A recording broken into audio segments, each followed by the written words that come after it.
Best of r/entitled parents episode 60, mobile and bad English. My mother is a entitled arsehole that has bullied her way into and through my family's life. She's has been saying that she's sick with cancer, but her story has enough holes in it to fit Russia and China through it, at the same time, side by side. IDK bullet points, but I'll try. Figure it out. 1. I'm sick right now and was in the same house as her for 2-3 days. 2. She is working shoveling snow as I write this at 0012. 3. She has never left for chemo or anything. Not really about the cancer thing, but she let my cat, Kruger, outside and he was an indoor cat, but she let him out. He wanted to come in or something. IDK was at school. He went into my old senile pit bull's cage and was attacked and almost died. But his injuries were too serious and he died on the way to a vet. Thanks for reading my rant about my entitled mother. My phone is about to die, so I will continue tomorrow. https://www.reddit.com/r/ibleach/comments/dxb73w/pile of cats puppy/ UTM medium equals Android app and UTM source equals share. Kruger is the one at the bottom left of the pic. Thank you. Next. Years ago, my uncle was in federal prison because my mother framed him for a crime to save her own skin. My uncle was completely innocent, but that didn't matter. He was caught and was sentenced. My nana would go visit him in prison and she had to submit to a strip search. And one day she brought my 4-year-old little sister. After they strip searched my nana, the male guard started trying to take my little sister clothes off so he could strip search her. My nana was furious. Nana, what do you think you're doing? Guard, I'm going to strip search her? Nana, and why do you think it's okay that you, a grown man, should be allowed to put your hands on? Voice gets higher and louder. A naked 4-year-old girl. Guard, I'm just trying to do my job. Nana, get me your boss right now. The guard did call for his boss while my nana held on to my little sister while glaring at the guard. The boss came and my nana angrily explained what happened. The boss was not happy and told my nana he would handle it. He offered her the choice of having a female guard search her or leaving her in the waiting room with the guards watching her. I forgot which one my nana chose. My uncle was scared that the guards would beat him up for my nana's yelling, but they didn't. My nana decided to just visit him alone. Good news is that after my uncle was released, he managed to build his life way up, thanks to family and friends. My mother still, though, he would love her and give her money. Thank you. Next. This just happened a few hours ago. I'm gonna make this a short one since I'm on my phone and on lunch. Me again from the animal shelter, which is a magnet for the crazy and over entitled of the world. Enter 60-year-old entitled grandma. She comes into our shelter with this tiny little poodle that is skin and bones, missing hair and blind and seemingly deaf. The dog looks like it died months ago and didn't know it. Well, EG brings this dog in and says it's a stray she found. We ask her the basics. Do you live in this county? Is one of the biggest questions we ask. See, what some people don't know is that every county in a state has its own county animal shelter or animal control facility. Any stray animal found must be brought to that county's shelter, usually within 48 hours of finding the animal. It is illegal to take a stray animal from one county and surrender it to an animal shelter in a different county that you don't live in. Now, that being said, EG doesn't live in this county. However, she claims to have found this dog running down the road in our county. Okay, it happens. We take the dog in and I get called to do its medical exam. I make sure the dogs and cats and whatever else we get has their proper shots and medication so they don't get sick while here, or if they are sick, so we can at least start getting them healthy. This requires a lot of wrestling with big animals that can kill me if they timed it just right, who don't want to take their pill or get a shot. So I take the little poodle into the back and first thing I do is scan any animal coming in for a microchip. Chip comes up instantly. I research the chip and sure enough it's from the next county over that EG lives in, registered to that county's animal control. This is a red flag for me. This tells me it's a dog. However, I follow through and contact the next county's animal control. They pull up the chip number and give me the owner's name, address, and phone number. It's not EG. Okay, I think to myself, well, I've been wrong before. I call the owner on the chip.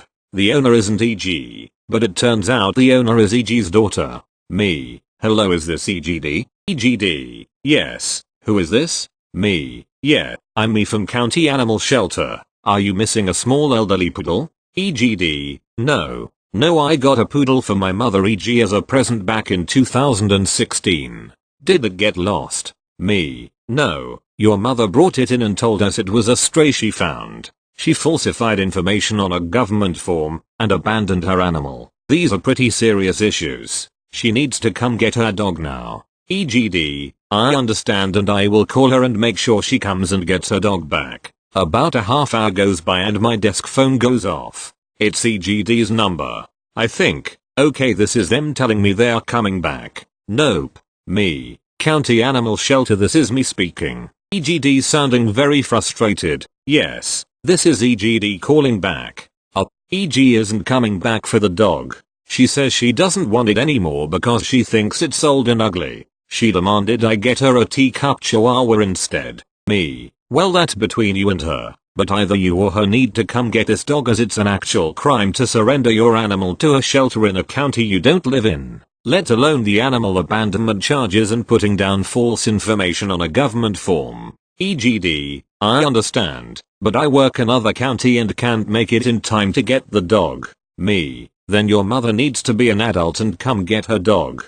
She's got till the end of the day, otherwise we will be filing a police report. EGD, well, she's old. She shouldn't have to deal with this kind of stress. Me, she should have considered that before she lied to us and abandoned her animal. Have you even seen this dog? It's skin and bones. You are aware that animal cruelty is a felony in this state, right? EGD, fine, I'll come get your damn dog. Me, we close at posted hours. She hangs up. I go to lunch. I doubt I will see her or the mother, but I'm true to my word. If they don't get here by the end of the day, they are gonna be dealing with the police instead of us. Edit. Quick update. With 3 minutes left to go till we close and no EGD or EG in sight, this will now become a police matter. I gave them plenty of time to get here. Now they can deal with felony charges. Edit 2. No word from EGD or EG either. I doubt they'll show up again at this point. The poodle is doing great though. She is getting the food and medication she needs and already seems more energetic. The plus side is in shelters, the smaller dogs always tend to get adopted first. So once she is medically cleared for adoption, she will most likely get a home that day. Thank you. Next. This isn't my story, but it is from someone I know and they said I could share it here. BTW, the things people said are about different but pretty much same thing. PS. Poor soul dealing with EMEM. Entitled Mother EK. Entitled Kid PT. Person at next table MA. Manager. Okay, so PS works at a restaurant and one day PS waited a mother and her kid, EM and EK. It was normal until the check came. First EM asked if there was any way to get a discount and PS said not at the moment. Then she started getting aggressive and demanded a discount. When PS said there were no discounts and started to walk away since EM hadn't done the whole check thing, PS noticed PT looking up. QPT. When PS gets back they see PT talking to EM and EK starts whining. EM. Do you see what you're doing to ME kid? You're making him cry. PT. Mom, I just sing. EM. I don't care, you are trying to assault ME. PS. Mom, please calm down. EM. Now you're ganging up on ME. What the FCK is this? BULLSHT. I demand this entire meal be paid for. PS. Mom, there is nothing I can do. EM. Well, you should quit your job because society doesn't need souls like you.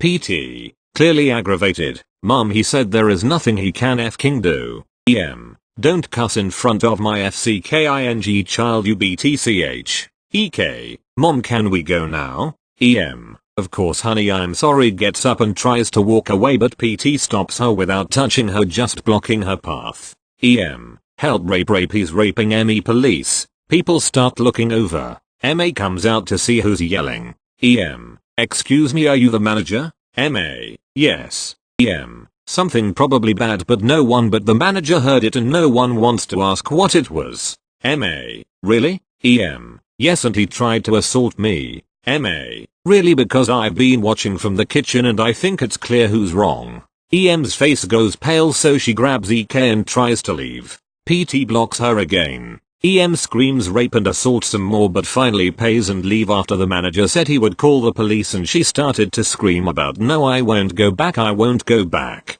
PT ended up getting a free meal. Thank you. Next. It happened last Wednesday, after school, around 7 PM. I was going from the metro station to the subway station. There is a transfer system, so I use 2 trains between school and home. I live in Turkey, which is kind of relevant to the chaos that happened that evening. I have bangs, I dyed them blue too, and my hair is kind of long. They don't even touch my shoulder but people don't like my hair for some reason.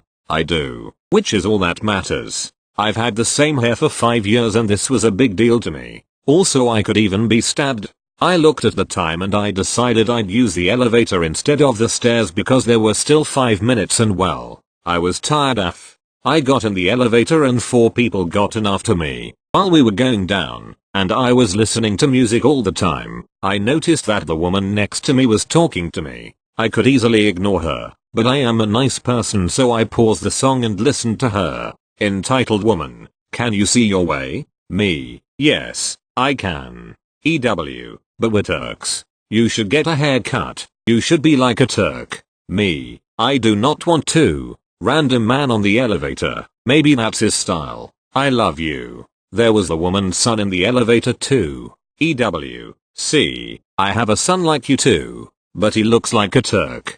I wouldn't let him get a haircut like that. Me, good for you. The elevator reached downstairs and I tried to go away from them and get in the area where I wait for the train. She pulled me from my arm. I stopped and looked at her, and she pulled scissors from her purse. And I don't know why she carries scissors. She held my hair and tried to cut my hair with her other hand. I leaned back and she started yelling at me, "You're disrespectful." I leaned back and as she was reaching to my hair again I slapped her hand. Security came in, they were 2 or 3 meters away, and they held the woman. She was now trying to stab me directly. In all that chaos his son, about my age, or maybe 21 or 22, was in shock too.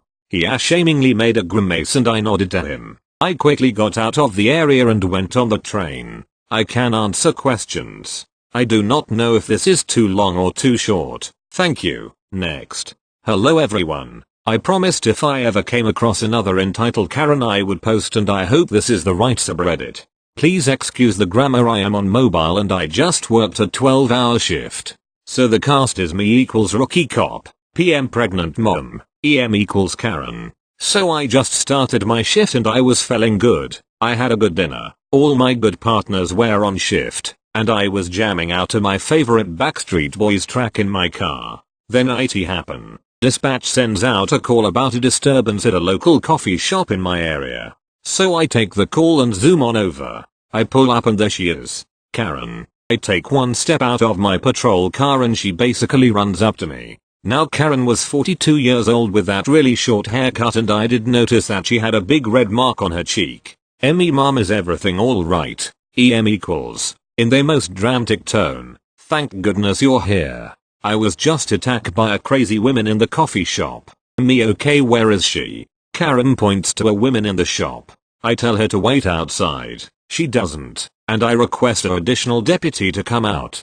I walk inside and see a young woman who is very angry and very pregnant. I would have to say like 7 months maybe. She's sitting at a table on her phone. I approached her and asked her what happened. PM, so I am in here getting a coffee just minding my business when that lady, points at Karen, walks up to me and starts touching my belly. I ask her to stop but she keeps touching me. Then when the barista sets my coffee down for me, Karen takes it off the counter, hands it back to the barista and says it's illegal to sell coffee to a pregnant woman. Then she starts touching my belly again, saying that I am a bad mom. I ask her to leave me alone and stop touching me. She then tells me she is a mother and that it's okay. She got really rough with touching my belly and I got scared. When I tried to walk away she wouldn't stop, so I slapped the $% to get her to leave me alone. I look at Karen, who was standing by the door rolling her eyes as PM was telling her story. My partner shows up and walks up to me. Now my partner is an OBS, short, southern, corn-fed, mud-raised women. I asked her to hold it down out here. I talked to the manager and several employees behind the bar. They all confirm what PM said, and the manager even brought me back to the office and showed me the security footage. All of it confirms PM's story, and on the camera it looked like Karen was getting aggressive with the PM because PM tried to walk away. Karen wouldn't let her stomach go. I walk out to PM. "Emmy mom, you want to press charges?" PM, "Yes please." I walk over to Karen. "Emmy mom, I'm gonna ask you to turn around and place your hands behind your back." "EM what?" "Emmy, you're under arrest." Side note, in my state you can be arrested for intentional and unlawful touching of someone. Since Karen was both aggressive and kept touching this PM, she broke the law. "EM, you can't arrest Emmy. It is not illegal to touch a pregnant woman. You should arrest the employees of this place. They were giving coffee to pregnant women, endangering the child." "Emmy mom, no, you cannot touch someone without their permission, pregnant or not. Second, there is no law that says a pregnant woman cannot drink coffee. So please turn around and place your hands behind your back." "EM no, I am not getting arrested. I am leaving. I have to get home to my children." Karen turns to leave the store and my partner steps in front of her with a try me look on her face. Karen stops dead in her tracks. I took that moment, snatched her hands and put on a pair of cuffs. Karen loses it. She starts trying to get away and screams. She is flailing so hard that she knocks off my body camera. I have to pick her up and carry her to my patrol car. When I get there, my partner opens the door, but Karen actually puts her feet on panel to stop me from putting her in. My partner rolls her eyes, grabs her taser and zaps her leg. Karen strikes and finally gets in the car. My partner, the son that she is, says she do the paperwork while I take Karen to jail. So the whole ride I am getting told how I need to watch my back, how she knows the sheriff, how I am going to lose my job, and how I have no idea who she is. I get her to the jail and she starts going off about her rights. She needs to talk to a lawyer and she needs to be released right now. The jail staff was looking at me with that "what unholy nightmare did you bring us" stare. So I did my report and realized I still have 9 hours on shift. Luckily the rest of the night was not that bad. Thank you. Next. So saw a post that reminded of this story. I used to work at a bank as a teller at a family-owned bank. While I hated the job because it was boring as heck, I loved my co-workers and bosses. Heck, I even had them come to my wedding years after I quit. So at this bank you can have a saving account for your child. While their name is on the account, the parent would be the signer and only signers on the account can make withdrawals. However, at 16 they could be made a signer in the account and have full access to the funds. Obviously many parents don't do this right away because trusting a teenager with money isn't always the best idea. You all know the standard abbreviations, but BM is branch manager. So the story starts with the M and EK come in to make a deposit into EK's account. EK received $20K as part of her inheritance. I processed this and there were no issues with having to place a hold on it due bank policy. EM also wanted to see a banker to make some adjustments to the account. The BM was on duty and, who was one of the nicest people I have the pleasure of knowing, jumped in to help. BM: "Hi there, I am BM. How can I help you today?" EM: "Yes, I wanted add EK on as a signer onto his savings account." BM: "Sure, we can do that. First let me review the account with you. There is a limit of 2 withdrawals a month since it's a savings account. Any additional withdrawals incurred a fee of $50 for each withdrawal." EM: "That's fine, we won't be using the money in there anyway." BM: "Okay, great. And you understand by making then a signer EK has full access to the account and will no longer require your signature to make withdrawals." EM: "It's his account so it's his money." BM: "Great, let's get this taken care of for you." They add EK on as a signer and they leave. A few days later the check clears and no problems are had. Then it begins. EK starts making withdrawals. A couple times a week, sometimes twice a day. Hundreds to a couple thousand at a time. New sports car, expensive rims, designer clothes, this, that and the other thing. Now EK is completely in their right to do what they want since EK is signer on the account, but when we try to remind them about the fees because they are really racking them up, EK just dismisses and demand their money. It takes a little over a month before the account is empty. EK tries to make another large withdrawal but we deny it due to insufficient funds. EK starts to yell start, e.g. he had over 20K in there and wanted their money. After informing them they have been making multiple withdrawals several times a week, and between those and the fees EK had under $100 left. EK's face goes white and they quickly leave. Then she returns. EM is swearing and slamming things the moment she enters the bank, making a beeline towards me, eyes filled with Karen. BM intercepts her and tries to calm her down. She goes on about how the bank stole EK's money and wants whoever is responsible fired. Pointing at me, I bet it was that bastard, he is always here and he deposited the check so he knew about the money, I want him arrested. BM, Miss EM Head's commander did not take a penny of EK's money. EK has been making multiple withdrawals weekly and in large amounts. EM, I don't believe you. EK says he has only used the money they make from their job as a caddy at expensive club golf course. BM then shows EM the transactions all being in EK's writing and signature. She still denies it, saying EK couldn't make a withdrawal since they required her signature, so they had to be forgeries.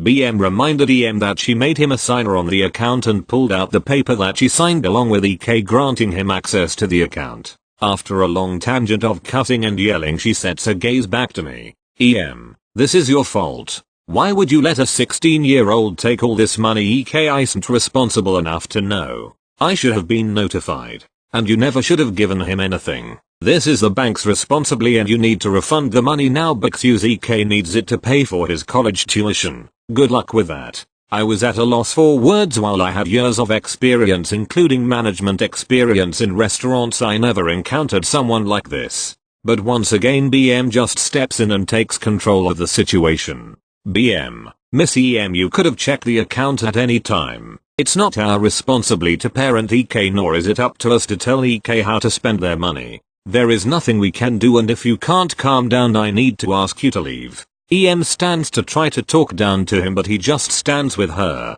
Now I should mention BM is about 610, and while not a hefty dude, he is big, but always has a friendly look on his face like one of those giant stuffed teddy bears. BM, in a friendly tone and a smile on his face, please allow me to show you to the door. He escorts her out, all the while saying she's gonna sue us and get her lawyer blah blah blah. He walks back up to me. Emmy, what the hell was all of that? BM, I told her what he would have access to and tried to warn her that EK could do what they wanted, but oh well. BM just went back to the banker's desk and went back to work. Me still standing there in a state of WTF. Nothing came of anything, of course, other than EM treating me like shit whenever she saw me and then closing her accounts. EK still banked there but kept using their savings as a checking and raked up fees, but that wasn't my business.